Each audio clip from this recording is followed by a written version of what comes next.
Baby. CBS Austin's Jessica Taylor introduces us to the Austin psychologist who worked with Blanchard in prison and the Texas-based expert who says this type of abuse happens more than people realize. She was competent to stand trial. There was no insanity defense. She knew right from wrong. Her ability to emotionally appreciate what was going on would be the question. Dr. John Fabian is a forensic psychologist and neuropsychologist. His work often lands him in the courtroom evaluating defendants for pretrial and pre-sentence examinations. He also looks at their competency, risk assessment, and mental state defenses. Dr. Fabian spoke with Gypsy Rose Blanchard ahead of her parole hearing. My interactions with Gypsy and my knowledge of the level of trauma, I mean, this is a real heavy-duty, complex trauma, polytrauma case.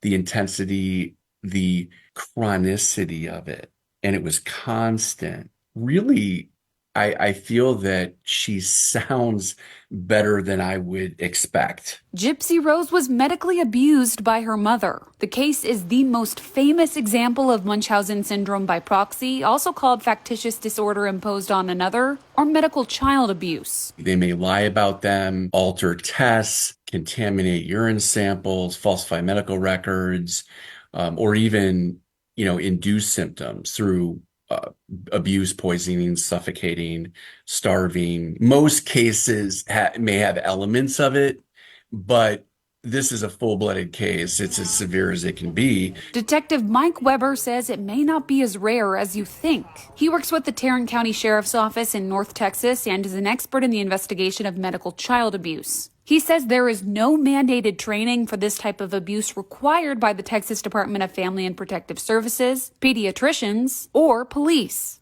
And there are no criminal laws in any state that specifically address medical child abuse. Does that mean that there's the potential that this is happening even more than we realize? Yes, there's Weber says since March 2019, they filed 10 criminal cases on this abuse with the Tarrant County Sheriff's Office and investigated more than 30 reports. He's also investigated other reports with the district attorney's office. I hear all the time people say, well, these are really hard to prove. And when I hear that, what I hear is, well, we don't want to deal with this. One reason being these cases also require a lot of legwork. You have to go through every medical record you can find from the birth of the child. And if that child's an 8 or 9-year-old, you may be talking 60, 70,000 pages of medical record.